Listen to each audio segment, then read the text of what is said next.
The training deck smelled like oil, metal, and sweat. Rows of armored cadets stood in formation under harsh white lights that cut across the steel floor. The air was sharp and cold, humming with the sound of machinery buried deep under the facility. Cadet Myra Holt stood among them, her uniform clean but stiff, her boots a size too big. Around her, the Alpha cadets shifted in silence, tall and confident. They had the look of soldiers built in a lab, skin smooth, eyes steady, movements exact. Mira looked small beside them, a normal human in a place that had no space for normal. Captain Varric walked down the line. His gray uniform was worn and creased from years in the field.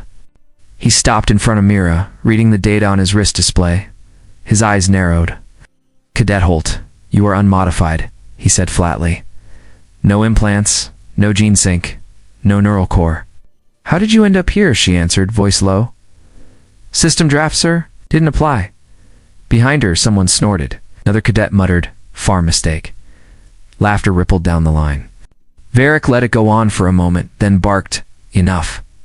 His voice hit like a shockwave. The room froze. He looked back at Mira. "Step forward." She obeyed. Her heart pounded. "Since you're here by era," Varric said, "you'll earn your place the same way as the rest." He turned toward the sparring cage at the far end of the hall. "Cadet Holt, Cadet Kellen. Ring." The crowd stirred as Mira entered the cage. Kellen was tall and broad, his frame lined with muscle and artificial sinew.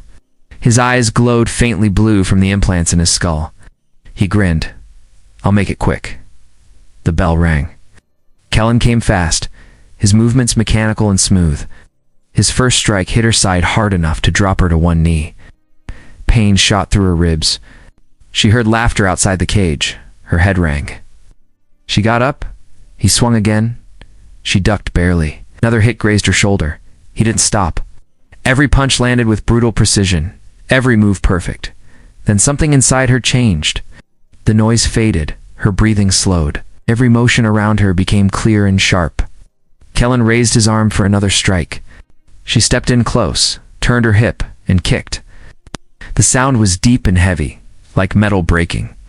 Kellen fell, body twisting, spine bent at an impossible angle. The laughter stopped.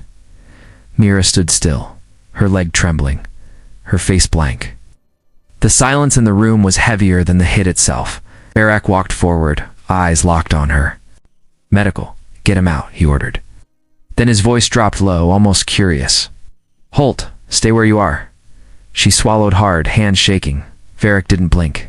"You're not leaving this facility," he said quietly, "until we find out what you are." Cold light filled the medical chamber. Machines hummed around Mira as cables pressed against her skin.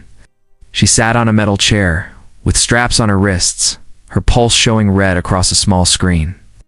The smell of disinfectant and hot circuits hung in the air. A man in a white coat studied a set of readings. "No implants," he said quietly. "No mods, no augments. She's clean." Captain Varric stood beside him, arms crossed. "That's impossible," he said. "She broke an alpha spine with one kick." The medic frowned, typing faster. "Her muscle output is high, but still within human range. It's her response time. Look here." He pointed at a screen flashing numbers. "She reacts before the system finishes sending the signal." Varric leaned closer. "Instinct? Or something we missed," the medic said. "But she's not one of ours." Mira's throat tightened. "Can I go now?" Varric didn't answer. He turned to her and said, "Not yet. Command wants full tests. We'll stay under watch." They left her alone in the chamber. The lights dimmed. She could hear the slow beat of her heart and the hum of distant engines under the base. She tried to breathe steady but couldn't. Her body still ached from training. Every muscle felt bruised. When the door slid open again, 2 guards entered. "Move," one said. Simulation floor. They led her down a long corridor lined with screens, showing other cadets running drills. Sparks flew from machines being repaired. The air was hot and full of noise. She stepped onto a wide combat floor surrounded by glass walls. Above, officers watched from a control deck. Varric stood there with his arms behind his back. His voice came through the speaker. "This is a live-fire test. Drones only. Use your training." Myra's pulse quickened. The walls lit up as 10 drones dropped from ceiling rails. Their guns powered on with a rising hum. "Begin," Varric said. The first burst of plasma hit near her feet. She rolled, grabbed a fallen shock baton, and dived behind a steel crate. Another blast scorched the wall above her head. She moved fast, low to the ground. Her mind went quiet again, her body moving faster than she thought possible. She jumped over one drone, slammed the baton into its sensor core, and kicked it into another. The explosion threw her backward. She hit the floor, coughing from smoke, and kept moving. 3 more drones closed in. She spun, ducked, and drove the baton through the last one's neck joint. Silence filled the hall. Varric's voice broke it. All drones down in under 30 seconds. The officers behind him whispered. One said, "That's faster than any Alpha record." Varric stared through the glass. "Send her file to command," he said. "They'll want to see this." The speaker clicked off. The door opened and Mira stood alone, chest rising and falling, surrounded by smoking wreckage. A voice came from the intercom again, colder this time. "Prepare her for transport, so the next test will be off-world." Mira looked up at the window where Varric stood. His face was unreadable. She felt the floor shift as the blast doors opened. She was being sent to war. The dropship shook as it entered the iron belt. Myra sat strapped to her seat, the metal floor vibrating under her boots. Red lights blinked inside the cabin.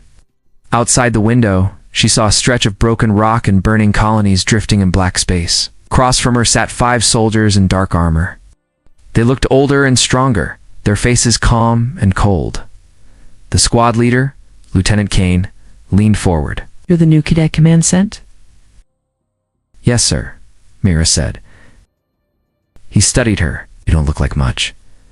The soldier beside him grinned. "Another test subject. We'll see how long she lasts." The pilot's voice came through the speaker. 30 seconds to drop." The ship rattled harder. Myra tightened her grip on the straps. The engines roared and the floor lurched as they hit atmosphere. When the hatch opened, a wave of heat hit them. The sky above the colony burned orange. "Move out," Kane shouted. They ran down the ramp into the ruins of Station K9. The ground was cracked and covered in ash. Rusted towers leaned at odd angles. The smell of smoke and melted steel filled the air. Distant gunfire echoed through the valley. Kane pointed toward a ridge. "Enemy lines ahead. We'll set up scanners and hold position." The team spread out, taking cover behind walls and fallen machines. Mira followed, her rifle heavy in her hands. Sweat ran down her face under the helmet. She scanned the horizon. Nothing moved. Then the first shot came. It hit the man beside her square in the chest. He fell without a sound.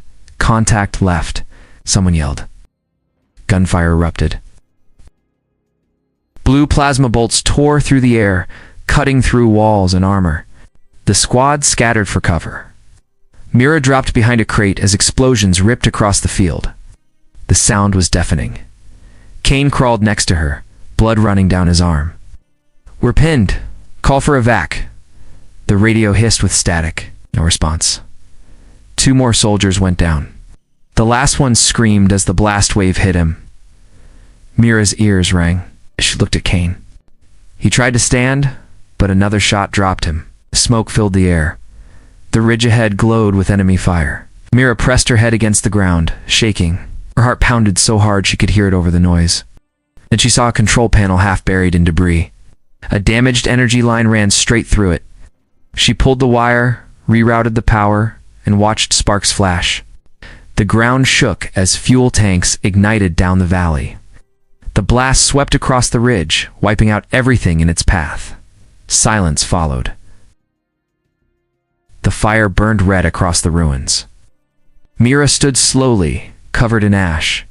The entire squad was gone. Her radio came alive. A distant voice spoke through static. "Command here." "Holt, what happened out there?" She looked around at the wreckage. "Mission complete," she said quietly. From orbit, cameras tracked the blast. Command officers watched in disbelief. One of them turned to his screen. "Send word to every ship," he said. Human Cadet just destroyed an entire division. Far above the planet, another signal came through. A cold voice said, "Target confirmed." Eliminate Mira Holt. The transport bay smelled of fuel and smoke. Myra stepped off the shuttle, her uniform torn and blackened. She had not spoken since the Iron Belt. Soldiers on the deck stopped to stare. Everyone had heard what she did, but no one spoke to her. Captain Varric waited at the far end, hands behind his back. His eyes looked tired. "Follow me," he said. They walked through long metal corridors filled with the echo of boots and engines. The walls shook slightly as ships left the station above Earth's orbit. "Command wants a report," Varric said. "They called you a success. They also want to study how you did it." Myra stopped. "Study? They're moving you to the research wing? You won't be coming back to the field?" Her stomach turned. "You mean they'll cut me open?" Vark didn't deny it. "They think they can build more like you." They entered an elevator that dropped deep below the station. Red lights blinked along the walls. Mira stared at the floor, fists tight. "I didn't ask for this. No one does," Varric said quietly. When the doors opened, 4 guards waited with rifles ready. One held a data pad. Orders from command. "Transfer Cadet Holt to Lab 4. Varric's jaw tightened. "I'll take her myself." "That won't be necessary," the guard said. The air grew heavy. Varric reached for his ID tag, pretending to check it. In one fast motion, he grabbed the guard's weapon and struck him across the face. The others turned their rifles on him, but Mira kicked one into the wall and grabbed his gun. Shots filled the corridor, bright and loud. When it was over, the guards lay still. Varric's shoulder bled from a hit. "They'll hunt you now," he said. "Take this." He handed her a small metal chip. "It's your real file. You weren't an accident. You were part of Project Origin. You wanted to awaken human potential without machines. You're the only one who lived." Myra stared at him. "Why tell me now?" "Because they'll destroy what they can't control." The alarms went off. Red sirens spun above them. Varric pulled her toward a service tunnel. "Go. There's a cargo ship in Bay 12.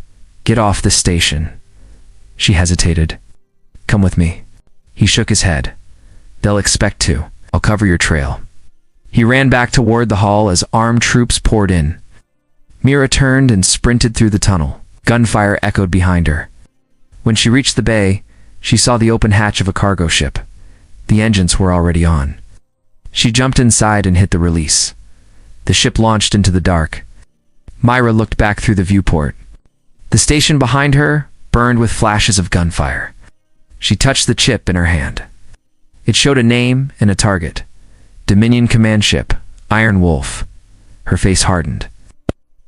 The mission was no longer survival. It was payback. The Dominion flagship hung over the Iron Belt like a shadow. Its hull stretched for miles, covered in gun towers and dark armor. Inside, the corridors burned red from battle lights. Every few seconds, the walls shook from nearby explosions. Mira moved through the lower decks in stolen armor. Her pulse was steady. She carried a small pack of explosives strapped to her chest. The sound of engines filled the air like a heartbeat. She passed rows of bodies, soldiers fallen from the last skirmish. Her boots left prints in the dust and ash. She reached the reactor spine. Steam hissed from ruptured pipes. Warning lights blinked across the walls. She opened the pack, set the charges, and checked the timer. 2 minutes would be enough. Then a voice came from the shadows. "You made it farther than I expected." She turned fast. A tall man stepped out from the smoke, dressed in heavy combat armor with black markings on his shoulders. His face was hard and calm. His eyes held no fear. "You must be Holt," he said. "The unmodified soldier who broke my alpha units." Mira raised her pistol. "You're the one they called the Iron Wolf?" He smiled slightly. "I built the alphas, made men stronger, faster, better. And you destroyed everything I worked for. You turned soldiers into machines," she said. "You forgot what makes them fight." He lifted his weapon. "Show me then." The first blast hit the wall behind her. Mira rolled and fired back. The air filled with smoke and sparks, knocking the gun from her hand. She hit the floor, gasping as his boot came down. She caught it, twisted, and threw him off balance.